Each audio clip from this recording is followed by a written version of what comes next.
Welcome, sisters. Welcome to our program On Target.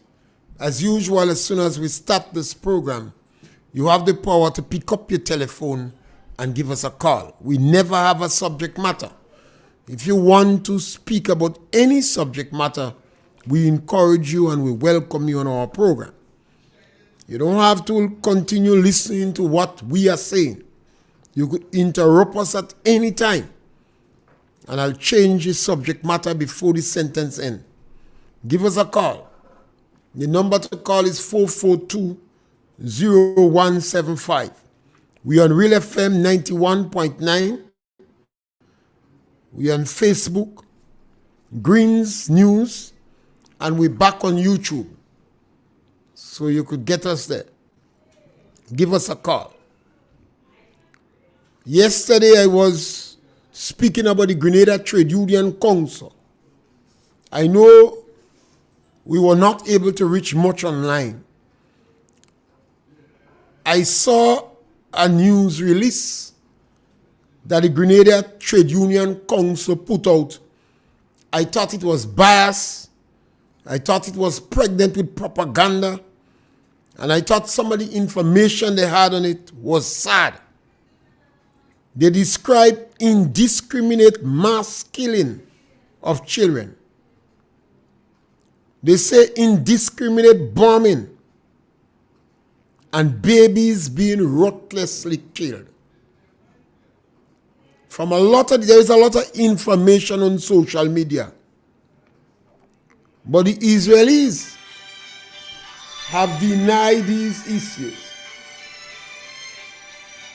The Israelis have denied that.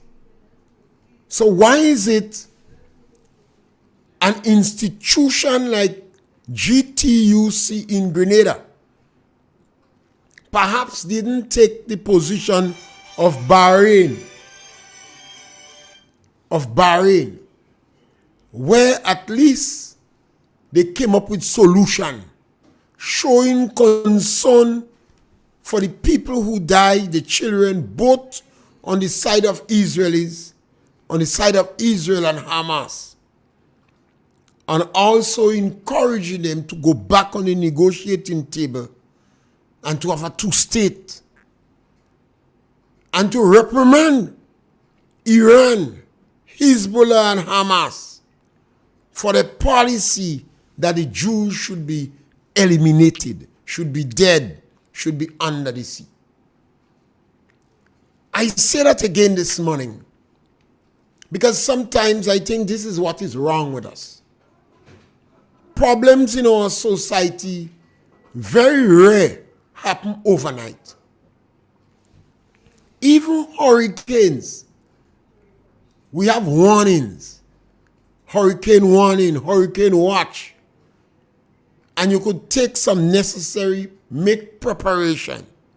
You cannot completely prevent disaster. But in a lot of cases, if you are forewarned, you are forearmed. So issues in our society don't just spring up. We could create the environment that could have social decadence in our society.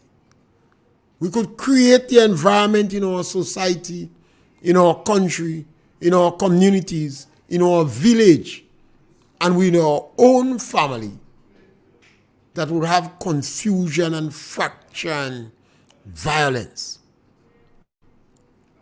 You have too much of incidents of violence in a small country like Grenada. There is too much in the whole Caribbean. And Grenada, we know the incident of violence is much less than in other Caribbean countries. But that should not put us at ease. As we watch our society, we must take preventative actions to stop it. And that is why I criticize the Grenada Trade Union Council. They are speaking about something in the Middle East, but they're so apparently biased. And they are not offering solution. They're not a mediator. And I notice more and more in Grenada, we like that. For instance, today in Grenada, we have a government that is not sensitive to the issues that affect people in the lower income group. And I believe all of us should be concerned. When I say to my colleagues and friends all the time, even if you do well in Grenada, you have a lot of discretionary income, you have a big house, you have cars, and you fence your place, and you have dogs. If you neighbor socioeconomic quality has deteriorated and it threatens the survival, the moral code of ethics would deteriorate. And you who feel high and mighty, you would be in trouble. They're going to break your gate. They're going to rob you. They're going to molest your children. And even your well-behaved children in your house going to be excited by the life of your neighbor's children. So it is not fair, it is not right, it is not good for you to say, I have it well locked down. I don't meddle with them. Hell was them. Because you have a good job, you have a nice house, you live in a gated community, or you place fence wrong in a low socioeconomic and depressed community. You and all would get freed. Because the neighbors will be watching you like hawk. Because you doing well. And they are not doing well. Whether you're responsible for it or not, it is immaterial. They don't care. You're going to pay a price too. They're going to break your homes. They're going to rob in your land. They're going to harass your children. They're going to turn them in school. So, their struggles supposed to be your struggle. The World Health Organization would tell you that if you don't have pipe-borne water for all, and if you don't promote vaccination, and if you don't improve the health of the majority of your people, you too will be affected. It doesn't matter how much money you have.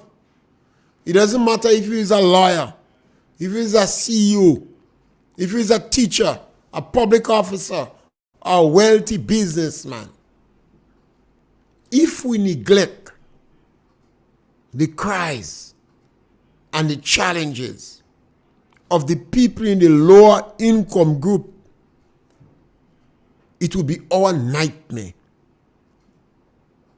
It will be our nightmare. If we let drugs take over the country, if we have scores of young men without jobs, when they go and gamble, the police pick them up. When they go to court, you send them in jail. When they're looking for a job, they have to have a police record. You who was able to manage your home so your children is angels would not be able to walk the street. If you don't believe me, see what is going on in Jamaica, where a number of states, police states, a county, a constituency, how it is referred, operates under state of emergency. Look at what is going on in Trinidad. The homicide level in Barbados, not Barbados, I don't know what it is in Barbados. Barbados is good at hiding the crime. St. Lucia, St. Vincent, perhaps is over 50 for the year. Our homicide rate is a bit high too. And so we must pay attention to what we do in our homes, our attitude to our neighbors, what go on in the schoolhouse, what go on in the community. I am extremely concerned because today we have a government in power that is hostile to the people in the lower income group. They don't care much. The emphasis is not on the most marginalized in the country. That's where a political party that is in government, that is where I believe it ought to be. A government is supposed to seek the interests of everybody. But if you're a well-educated person or highly sophisticated person, you're a successful businessman, you're part of academia, you're a successful professional, you don't need special attention from the government. Let me repeat that. You don't need special attention from the government. Basically, what these people need, we have a free economy, a market economy. The taxation system in the country is not burdensome. We have a free press,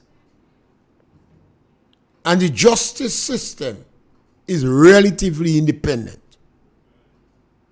When that is done, there is a section of the public, principally academia, professionals, CEOs, lawyers, doctors, teachers, senior public officers. They don't need more assistance generally from government.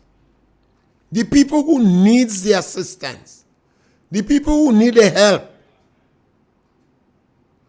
is young people who are not competitive on the job market. People who find themselves afoul of the law. Women. And a group of women we just forget. Those between 35 to 60. Poor rural communities. And that is where this government seems to turn their back on this group. And I believe the government need to be guided. The individuals in the government need to be nudged. Because it's going to come back to affect lawyers, doctors, CEOs, academia. If we ignore these people and the socioeconomic position deteriorates, and you continue to have high unemployment among them,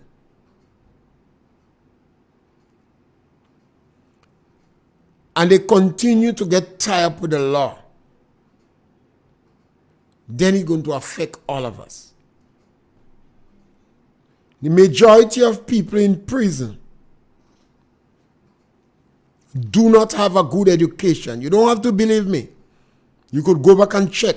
There seems to be a direct relationship with the amount of people in prison and having a good, decent education. There seems to be a direct relationship. Not in Grenada alone. Almost all the individuals, almost all the prisons, almost all the prisons in the Caribbean are overpopulated. Almost all of them. Well, I think it's better to say all of them are overpopulated. But the majority of people in this prison did not have a good education. Almost the majority of unemployed people in Grenada did not have a good education.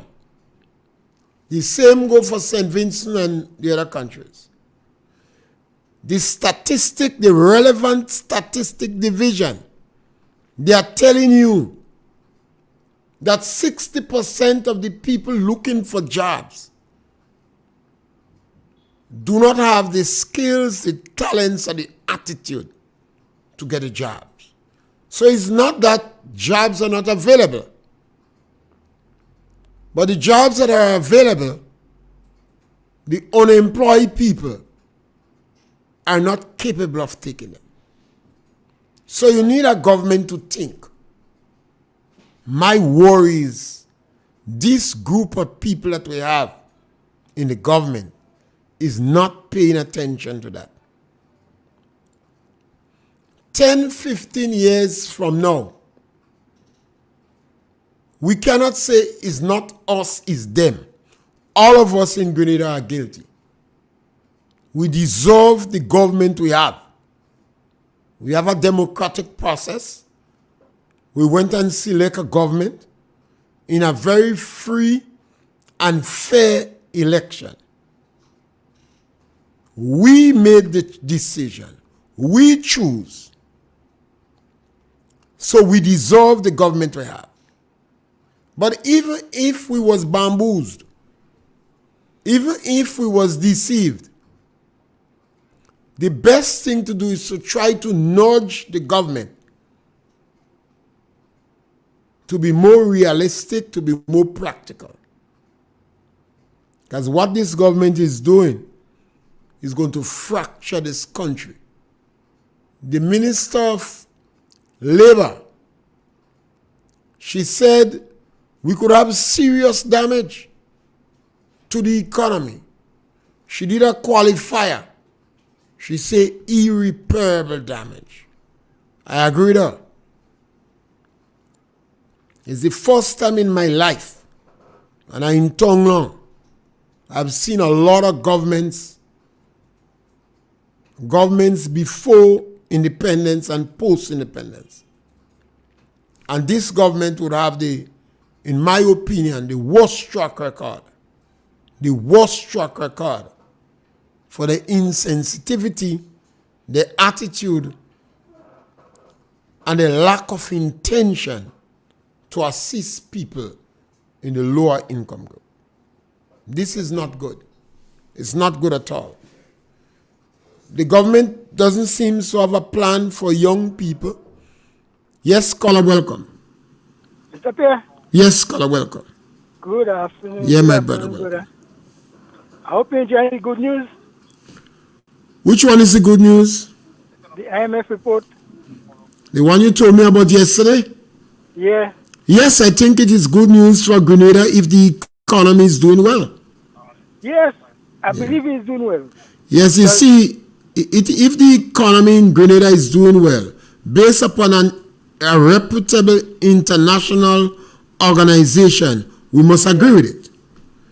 And we must ask ourselves the question, if the economy is doing well, why is the government cutting social program? Mr. Pierre? We must ask ourselves that question, eh?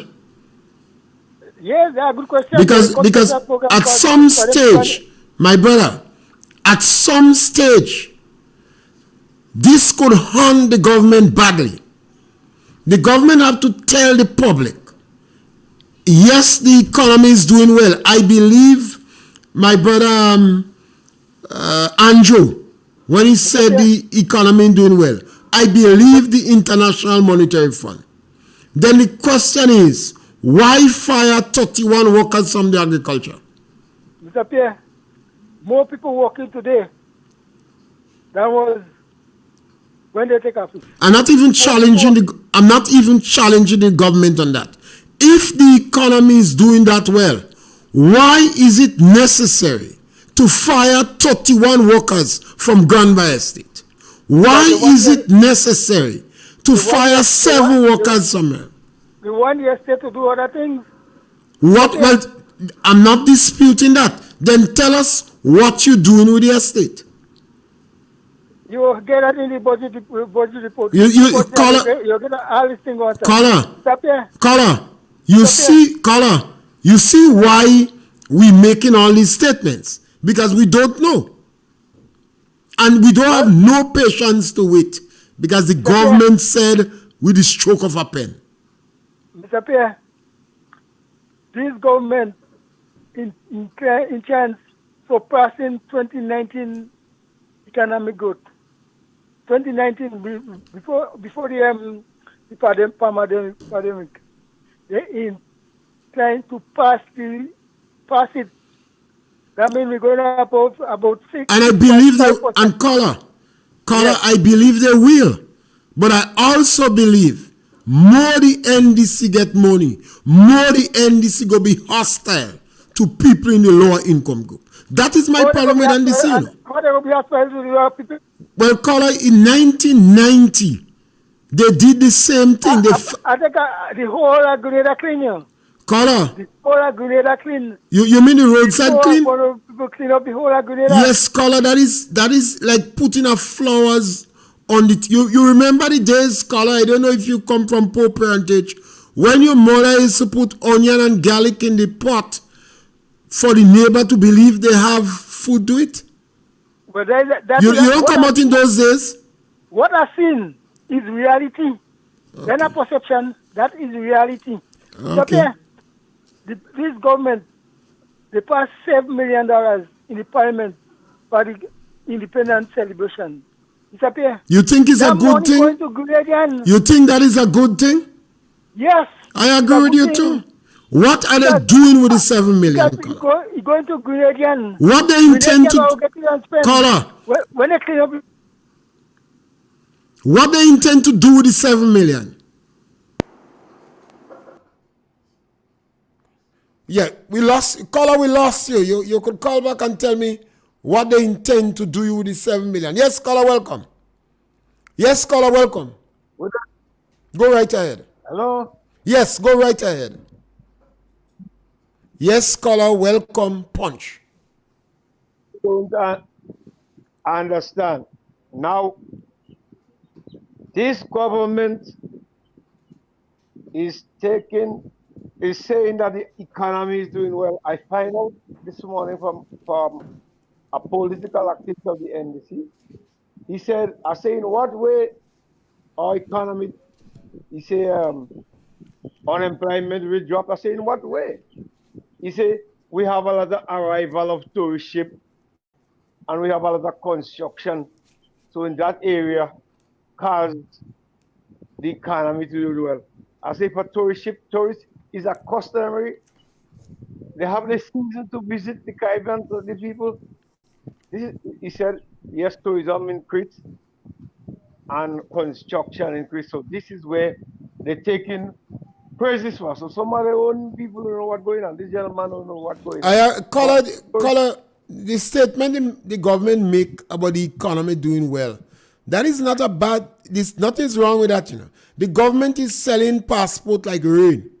They're making money from it, and they are collecting additional taxes because you know they remove VAT. Remember, the government put VAT on sugar. Remember, the government raised the cost of water and electricity. So the government is collecting more money and they are able to pay the bills. Remember, the government sent marketing board workers home. Remember, the government sends a lot of workers home. So as a result of that, they're able to meet the expenditure comfortable. The problem is, when you do that, you have social decadence. Look at how some of the medical facilities, like the one in St. Patrick's, is operating at less hours. And the poorer the people who are not in insurance are struggling to get basic health care in the hospital. So when you cut social program, you're able to balance your book. And your book going to show positive. But you people get screwed.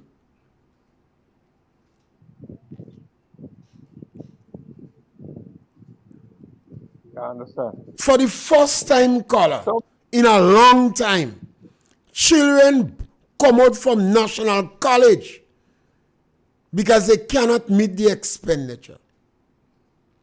In a number of years, I've been on radio for 7 years and I'm saying, there is no child in Grenada that cannot go to school because they don't have the basic needs. Today, I have information, I'm getting information where several children drop out from National College because they don't have the basic requirement. They can't pay transportation to go to school. But yes, the economy doing well. So nothing is wrong with the economy doing well. This government seeks the interests of the good people. And they chaffing the people they call classless. Remember, the Prime Minister can't even stand to watch the village they consider as classless. The government calls some people nasty people, greedy and needy people. So when the government talking, they're not referring to them color.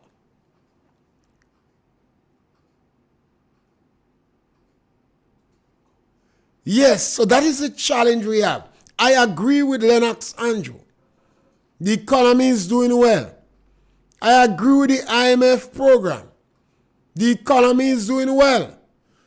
Because when the National Democratic Congress took government just under 2 years ago, they were surprised that the economy was, the Ministry of Finance had over $500 million there. They jump up. They're flying indiscriminately at the expense, excessively, at the expense of people they remove money from. So yes, the economy is doing well. It's like Tilita daughter. She can't help she mother. She doing well. She have a nice house in town. The last time she meet me in St. George's, bunks me up, telling me I'm running my mouth on her. I say, I don't call you name, you know. But if you want me call you name, I could call it. Because I know where she living. So she's doing well. Yes, caller, welcome. Good afternoon, Mr. Pierre. How are you? Great man, good man. Yeah, what are you talking about this IMF report? Now, the report that come out it's issued from the Prime Minister office. So that's what the Prime Minister or the Prime Minister office issue about the IMF. It is not the IMF report. As a matter of fact, normally the IMF would do a news conference and have the reporters come and question them, and they would reveal how the health of the economy. But whatever happened this time, the IMF came, they did the assessment, and they left, and the Prime Minister office issued that statement. So it is really not. Now remember also that in 2008 to 2013, while the government was telling us that the economy doing well, as a matter of fact, the Minister of Finance said he was collecting money beyond the wildest dream, they were selling property to pay civil servants. The point I'm making is that never trust the government. They say things to suit them. This government especially, they always cook the figures. They almost always inflate the truth. And they want people to believe that they're doing well, and the IMF give them a good report. Now, the next point I want to make is that tell us one program the government institute, this present government, to boost revenue or to bring in revenue. What they are doing is what was placed there before. They are just riding on the back of the former government program. The CBI program is not a NDC program. As a matter of fact, they was very hostile towards it. They were very, very against the program. Now that is the main source of revenue. And that's where they collect any money. And here the problem. I don't know if Grenadians really see it. Now, the former government understood when they collect this CBI money, the money could never trickle down to the last man unless certain things are put in place. So they said 60% of the program of the money will go to the consolidated funds, so that the government could use it for salaries and what have you, healthcare, and 40% will go for national development, right? This government come now. That's the former government had that 60-40 program. This government, they do capital project and so forth with the 40% of the program. This government come now and they went to parliament, change the law, and they make it 90-10. 90% going to the consolidated funds so they could pay the big papi and do contracts to the big advisors and so forth. And only 10% go to national funds. Only 10% go for development work in the community, which means that the money would not trickle down, although they make it. The government don't, based upon the NDC policy, people are getting at it. The NDC don't care about trickle down. Yes, it don't trickle down. So I mean, the very program 10%.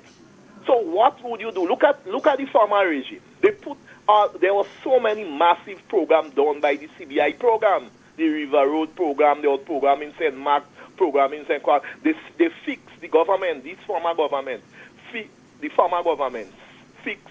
repair 16 schools with that money. So the masons and carpenters, right now I could tell you on the ground, it's very hard. So I don't know what good the economy doing. Listen, people come in, just walk up Grenville. But caller, where is the caller. Yeah. When the government say the economy is doing well, the government talking about economics, balancing the book. No, they're not speaking about people. I know. So the people could be crying out. They can't get medical facilities. They're dropping out of school. Exactly. They can't go to school. No road being fixed, but the economy doing well. Although they're getting revenue, but the revenue is not trickling down to the people. Simple because the money is going into a program just for the government to spend for their own big the advisors and those who they're giving contracts and so forth. Yeah. So understand this thing with this economy and the IMF report. I'm telling you, do not trust what the Prime Minister office say. This report that we have there, I went and researched it this morning, and I found out it was a report issued from the Prime Minister office about the IMF mission. I'm not even going to split hairs on the report. The question is, I'm asking the IMF to issue their own report, not what the Prime Minister say about the Prime Minister office say about the report about the IMF mission. That's what they do. They tell us about. So the IMF say this and the IMF say that. But what I want Mr. Dick and Michel to say, and Mr. Toes, Mr. Andrews to say, tell us one revenue-making program that they institute since they come. Yeah. If that CBI program crash, Grenada done, you know. Well, we ain't done. We got just in some trouble. Yeah. Thank you. Have a good day. All right. My question is not whether the economy doing well or not. How does the economy that doing well? What is the justification for government to be firing people? What is the rationale and advance for promising to give the people $650 and instead, when our economy is doing well, you remove $150 from it? What is the justification for taking money from disadvantaged children to the extent that some of them now have to drop out from school in an economy that is doing well? The NDC talk about agriculture so much. If the economy is doing well, why fire 31 but 3 workers from Granby Estate? If the economy is doing so well, why remove money from the money pays? If the economy is doing so well, why abandon the toilet project? If the economy is doing so well, why the government struggled so much to pay the people who was in the labor support program. If the economy is doing so well, why the government don't continue with the road program? If the economy is doing so well, why the ministers of government had to siphon out money from the GDP bank? If the economy is doing so well, why is it did you take out the low-income houses from people who cannot access the bank to give it to a category that could access loan in the bank? This is what the Prime Minister have to answer, not whether economy doing well or not. That is statistics. Yes, Connor, welcome. Mr. Pierre, good afternoon. Yes. I got through yesterday afternoon, you know. Yes, okay. Yeah. Listen me, I just hear somebody was talking about the IMF report. You say the IMF report was passed on from the Prime Minister's office? Well, it's neither here nor there. If the IMF... Why I ask you that? I wanted to know which office. If it's the destination that he is going or the one on the plane. Well, the Prime Minister is almost an insult, a shame, and a joke, you know. Some Grenadians just don't want to acknowledge that we have a fake for a Prime Minister. I want to make it a long issue. In the next 2-3 years' time, you know where he's going. Yeah. That's simple like that. Yeah. Take care. A lot of Grenadians already feel embarrassed. You know. This Prime Minister is embarrassed to all the leaders in the past, all of them, who struggled hard, who made great sacrifice. Yes, they would have made mistakes, but to lead this country, the Prime Minister is an insult. It's an embarrassment. It's a fake. The Prime Minister of Grenada is about himself. Some of his utterances are so childish and rudimentary. You go buy 2 planes, go rent 2 planes. And then he claim, well, you can't rent the plane because you have to get permission and license. You buy a motorbike in Grenada, you have to pay license. The man is a legal mind. Part of the Prime Minister's team. I understand somebody borrow a man a vehicle, sell it. I never had it in my whole life. And the Prime Minister is a legal mind. So he ought to know better. But we got a fake. And it's hard. It's very difficult for us to stomach that all the high expectation we have a fake. In less than perhaps 17 months, the Prime Minister, I understand, is bordering 30 trips out of the island. And he has not provided any satisfactory explanation why he travels. And his whole team is traveling. None of them giving any report or explanation. And then you have some of our brothers in the diaspora, even some of the Grenadian communists that gone in America, they forgot the word proletariats. They don't know the word working class again. They're in gala. They want to live extravagantly. They want nice nightlife. The Prime Minister find when he goes to St. Kitts and St. Lucia and Barbados, we getting to know the houses that he visit. So he gone to Dubai, you know. We can know. That is expensive hotels with great nightlife. So the Prime Minister is an embarrassment to a number of the individuals who used to talk about good governance. They try to make excuses, but they run out of excuse, so they're trying to run from the media. And we will not let them run. We will continue to ask them questions. Because this is what I believe going to help our democracy. a government coming after the NDC must not believe that because NDC did all these corrupt practices, they could do it too. We will be turning back the hand of the clock. We will be turning back the hand of the clock. A number of people who walk around this country as political soldiers for Christ, moral custodians,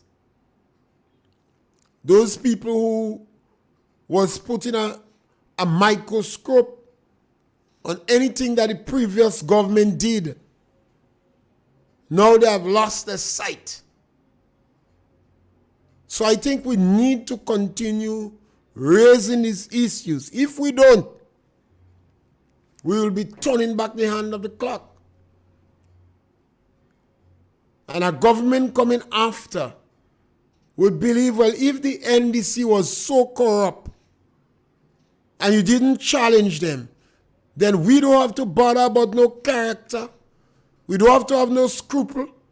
We just have to grab. We could bribe people.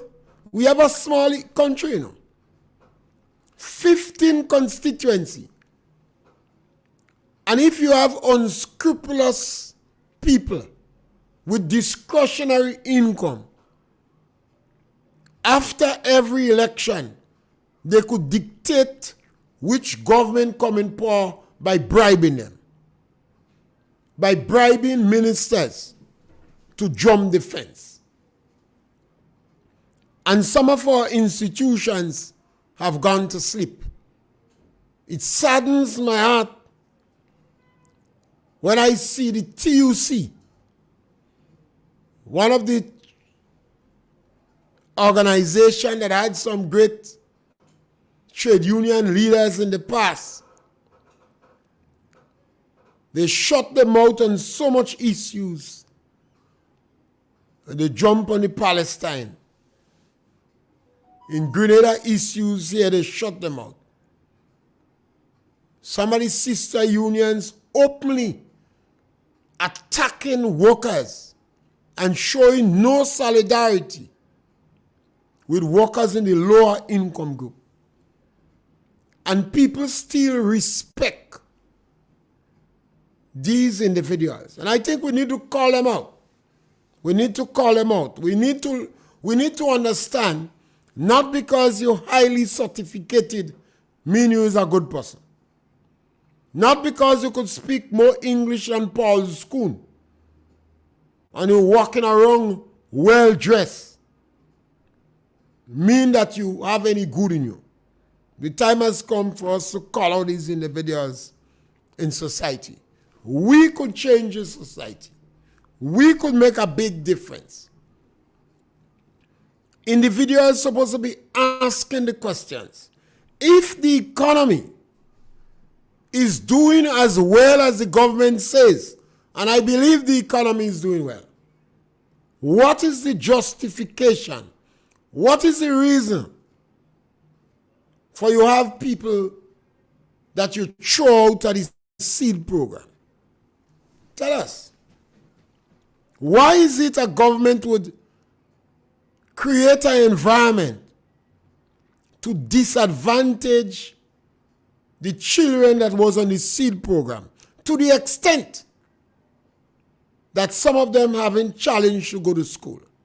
I ask the Minister of Education, Mr. Andrew, go and investigate the case. Go in National College. Find out how many people drop out from college since the NDC started bat. There's several of them. It's easy. Investigate why they drop out. And then take it with me. While you're on it, the Minister of Social Affairs, I want you to investigate this one too. There are several buses from St. Patrick's that they are reluctant They're hesitant. And sometimes they don't pick up the elderly on the road. I had the opportunity to have a discourse with a couple of them. I asked them, did you have money to pay? They say yes. Were you smelling stink? Did you smell mess? I said no. And they asked me, am I smelling stink now? I said no. But the buses don't want to take them because the buses say they're slow in coming up with the bus. I believe the National Democratic Congress is serving as a catalyst to have this level of insensitivity among the busmen. The attitude of the NDC is giving rise to this level of selfishness. So I want the Ministry of Social Affairs to investigate it. They say they're not picking up the elderly because some of them too slow. It saddens my heart. On a number of occasions, private vehicle went and dropped them at their home. So some of them finding it difficult to go out. And if they go, they want to stick around somebody that will make the bus stop for them. I remember the gentleman in St. Patrick's. He said they chop him up in the land. I had the cause to speak to him. He tell me the police and all abandoned him. 80-something years. Receive a number of chop wounds. But what concerns him most is the attitude of the police and people towards him. He got chopped in his own land. But they're behaving as if he is the criminal. He said the police and all abandoned him. When we create this society, we're going to pay with blood, you know. We're going to pay with our blood. Because as the society gets more insensitive to the elderly, and we get older, and we have gated communities, and we're driving with vehicles, we would be the targets. Today is the people in the homes that is a target, but tomorrow the minister is getting old too. Always remember, some of you old already, you just don't want to accept the fact. If you're over 60 years, by Grenada standards, you retire. If you're 55 in the ministry, you could retire. Nobody can stop you from retiring. And if you're 40, well, you're close to 50. So don't believe you're young. The United Nations have youth as between 14, 15, and 25. Most of the people in the world say youth is 15 to 35. And because of the Imani program, NNP say youth is 15 to 39. We have to understand, I think Eric Gary entered the politics at 27. Maurice Bishop died, I think, around 40. So that means he entered the politics real young. Kit Mitchell was prime minister, was one election. Kit Mitchell won his seat before he was 40. And he ran for election years before. So a lot of individuals who enter politics in Grenada entered very young. Mia Mottley in Jamaica, in Barbados, I think she was the Attorney General by 30. So we have to stop believing because you're new to politics, you're young. And the attitude of our government and the attitude of us, because our government is a true reflection of us. I am concerned about the attitude of our people towards the elderly, towards the physically challenged, towards disadvantaged children. I am extremely concerned how insensitive, how selfish we are. And it compounds the issue because the government policy helped to foster a very aggressive climate towards the marginalized, towards people in the lower income group, towards the physically challenged, towards workers owning under $3,000. That is the economic line of demarcation. That is the mark.